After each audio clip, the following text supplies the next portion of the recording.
Shalom bien-aimés dans le Seigneur, que la gloire et la paix vous soient données au nom de Jésus. Que le Seigneur soit béni pour la grâce qu'il nous accorde encore ce matin pour pouvoir partager la parole de Dieu. Ça fait bien longtemps que nous avons passé sur cette plateforme pour vous parler de la parole de Dieu. Que Dieu soit béni, lui qui est le maître des temps et des circonstances, lui qui a donné sa vie à la croix pour nous. Nous vous disons bonjour, nous vous disons shalom dans vos maisons, partout où vous vous retrouvez en ce moment. Que la grâce et la faveur du Seigneur vous soient données dans le nom de Jésus. Et nous sommes passés juste pour vous saluer, vous parler de la part de Dieu courtement. Et vraiment, ça fait un bail que nous nous sommes séparés avec nos auditeurs et auditrices. C'est compte tenu à certaines activités que nous faisons, ce qui fait que on est un peu on a un peu disparu sur les plateformes, mais nous croyons que le Seigneur est toujours là avec vous, le Seigneur est toujours avec nous, lui qui nous a promis de ne jamais nous abandonner, il est toujours à il est toujours à notre côté, il est toujours à nos côtés. Alors il est toujours là, il marche avec nous, dans les temps de bonheur, tout comme dans les temps de malheur, le Seigneur est là. Il nous aime, il nous garde, il nous protège et son amour est si profond. Alors, lui, c'est notre papa. Jamais un père peut abandonner son fils. Si les peurs de ce monde peuvent le faire, mais Dieu, lui, est fidèle et nous a promis de ne jamais nous abandonner. Donc, il est toujours là. Alors, tu dois croire que à n'importe quelle circonstance de ta vie, le Seigneur est là avec toi. Donc, le Seigneur attend que tu lui adresses la parole. Le Seigneur veut que tu communiques avec lui. Le Seigneur veut que tu lui parles. Il veut connaître tes besoins. Ce n'est pas parce que il sait pas ce que tu penses, il sait pas ce qui se passe dans ta vie, mais il veut que ses enfants se communiquent avec lui. Donc, ce matin, je viens encore t'encourager, bien-aimé, à prier. Je viens t'encourager à élever ta voix. Vous savez, lorsque nous disons nous devons prier, la prière n'est pas une punition. La prière prouve notre amour avec celui qui nous a aimés. Et celui-là nous a aimés les premiers. Avant que toi, tu commences à aimer le Seigneur, lui t'a aimé les premiers. Il t'a aimé les premiers. Alors, lorsqu'on aime quelqu'un, on cherche aussi à communiquer avec la personne. Donc, on cherche à communiquer avec la personne. Tu peux pas garder ton amour. Vous savez, même les amoureux, quand un homme ou une femme tombe amoureux d'un autre ou d'une autre, il doit quand même manifester. Ça fait mal lorsque la personne à qui tu aimes, la personne qui a touché ton cœur, ne sait même pas que tu as ces sentiments envers elle ou envers lui. Donc, tu dois manifester, tu dois exposer, si je peux me le permettre de le dire, tu dois quand même communiquer avec la personne pour que la personne connaisse, comprenne, ou soit que la personne connaisse ce que tu ressens pour lui. Et c'est vice-versa. Donc, quand tu aimes le Seigneur, le Seigneur, lui, connaît. Il connaît ton cœur parce qu'il sonde les cœurs et il connaît les reins. Il sonde même tes reins. Mais il veut que toi, tu puisses communiquer avec lui en parole. C'est le seul moyen de communiquer avec Dieu, de lui manifester, de lui montrer que nous l'aimons, de lui montrer que nous nous attachons à lui. c'est par la prière que nous manifestons notre amour envers notre Dieu. Et ensuite, en les servant, en obéissant à sa parole. Tout ça, c'est déjà un paquet qui montre que nous aimons le Seigneur, que nous voulons les suivre et que nous voulons lui obéir. C'est très important, bien-aimé. Et ce matin, moi, je ne connais pas tes problèmes, je ne connais pas par quoi tu es en train de passer, mais la seule chose que moi, je peux t'apporter aujourd'hui comme réconfort, j'aimerais te dire que le Seigneur t'aime. Vous savez, la Bible nous dit, dans Matthieu 7, lorsque vous commencez à partir du verset 21, mais moi, je m'attelle sur 7, le verset 7 qui dit, le Seigneur nous demande de lui demander, et il va nous donner. Et la Bible dit, qui est ce père à qui son enfant, ou bien son fils, demanderait un pain et lui donnera il lui donnera de la pierre? Ou qui est ses parents, ou qui est ses pères à qui l'enfant demandera le poisson, lui à son tour lui donne un serpent? Et nous le savons bien. Il ajoute pour dire que si méchants que nous sommes, si méchants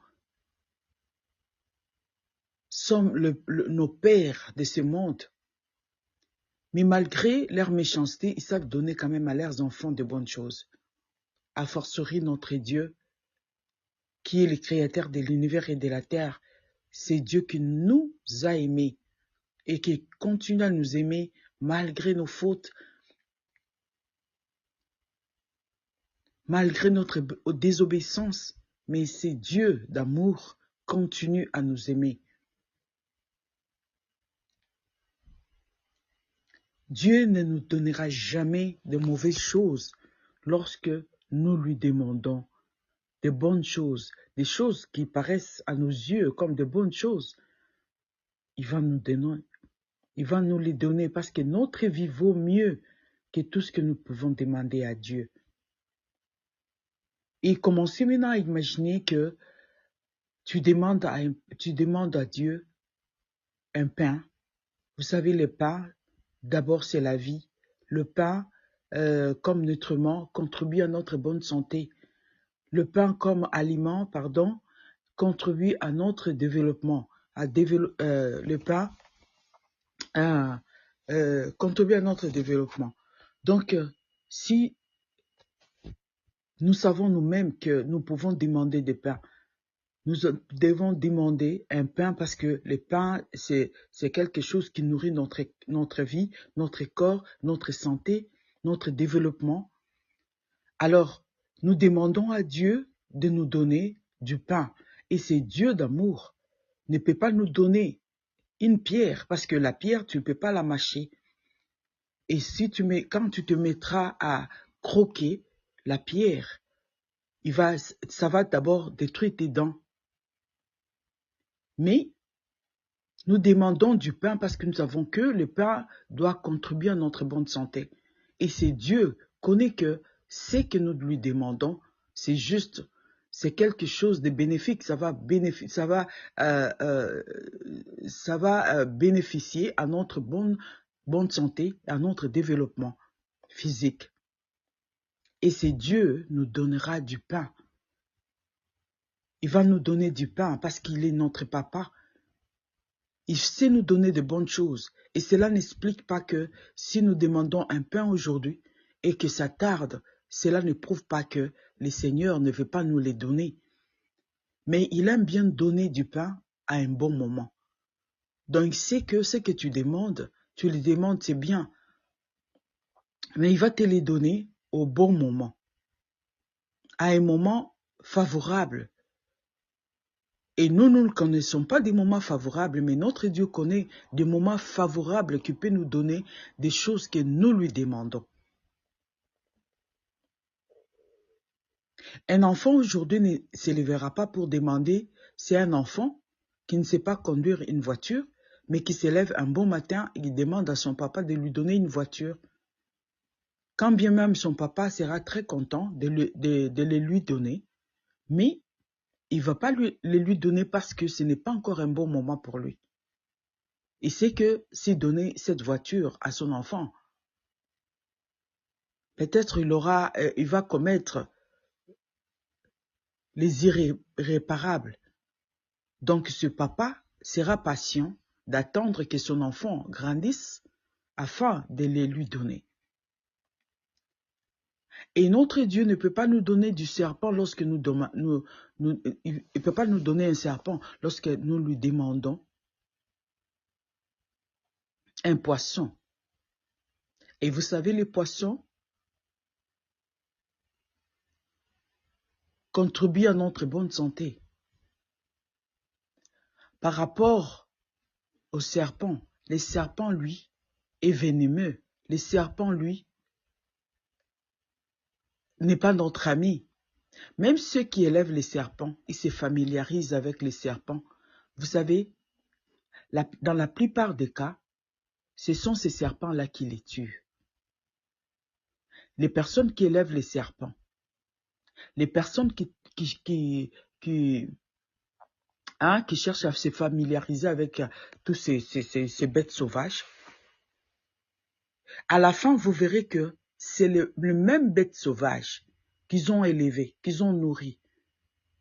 C'est le même bête sauvage qui vont les tuer. Et notre papa, qui est notre Dieu, c'est qu'il ne peut pas nous donner un serpent. Parce que les serpents, c'est l'image du diable. Les serpents, c'est l'image des mauvaises choses. Les serpents, c'est l'image de la destruction. Et notre papa ne peut pas mettre à notre sein quelque chose qui nous détruise. Aujourd'hui, il y a plusieurs qui accusent Dieu. Oh non, Seigneur, c'est toi qui m'as donné ces maris. Oh Seigneur, c'est toi qui m'as donné ceci. Oh Seigneur, c'est toi qui m'as donné ces enfants. Mais la Bible déclare que Dieu, lui, ne nous tente pas. Puisque quand Dieu te donne quelque chose, contrairement à ce que tu demandes, c'est-à-dire, il te donne de mauvaises choses. Donc d'abord, Dieu n'est pas fidèle à lui-même. Et pourtant, la Bible nous dit que Dieu est fidèle. Et Dieu est notre papa, il ne peut pas nous donner de mauvaises choses. Et la Bible nous dit que parfois nous sommes tentés par notre propre convoitise. Tu viens devant Dieu, tu demandes quelque chose tu as déjà des pensées préconçues. C'est-à-dire que tu as ta manière à toi, tu as une personne que toi-même tu as déjà choisie, tu as déjà décrit, mais tu viens seulement demander à Dieu. Tu viens seulement pour avoir l'approval de Dieu. Que Dieu approuve ce que toi tu as déjà choisi. Que Dieu approuve tes pensées préconçues. Non. Dieu nous donne de bonnes choses. Et c'est lui-même qui nous demande de lui demander. De lui demander. Mais dans tout ce que nous demandons à Dieu, nous disons à Dieu de nous les donner, mais selon sa volonté. Parce que fait, lorsque nous nous choisissons, nous ne savons pas exactement si nous faisons de bons choix ou pas.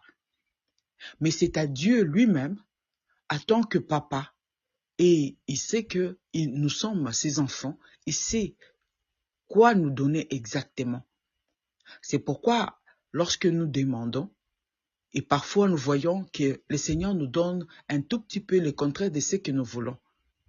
Tu demandes par exemple qu'à Dieu, là je parle aux chrétiens, aux croyants, tu demandes quelque chose à Dieu, tu demandes un mariage, tu dis que Seigneur, tu sais, moi je veux ce genre de mari. Un mari comme ceci, un mari comme cela, un mari comme ceci. Et tu verras que le Seigneur ne te donnera pas le contraire, mais peut-être il ne va pas répondre à tous les critères selon ce que tu as déjà conçu. Peut-être Dieu va te donner quelque chose ou te donner une personne qui ne répond pas à tous les critères exactement comme toi tu veux. Pourquoi? Parce que Dieu connaît ce qui est bien pour toi. Peut-être le Seigneur connaissait que par rapport à ton caractère, avec ces genres de personnes, avec ces genres de critères, ça ne va pas marcher avec toi. Et aussi, il y a des temps où nous demandons, nous dérangeons, nous demandons à Dieu, quand bien même le Seigneur nous demande d'attendre, parce qu'il faut savoir, lorsque nous demandons à Dieu, il y a des temps où le Seigneur nous dit oui, il y a des temps où le Seigneur dit non, il y a des temps où le Seigneur reste silencieux. Ce n'est pas qu'il n'a pas besoin de te répondre, c'est parce que c'est pourquoi il garde le silence pendant ces temps-là. Peut-être c'est pour ta formation, c'est pour ton développement spirituel, parce qu'il veut que tu grandisses, il veut que tu deviennes mature, que tu atteignes ce niveau de la maturité avec lui.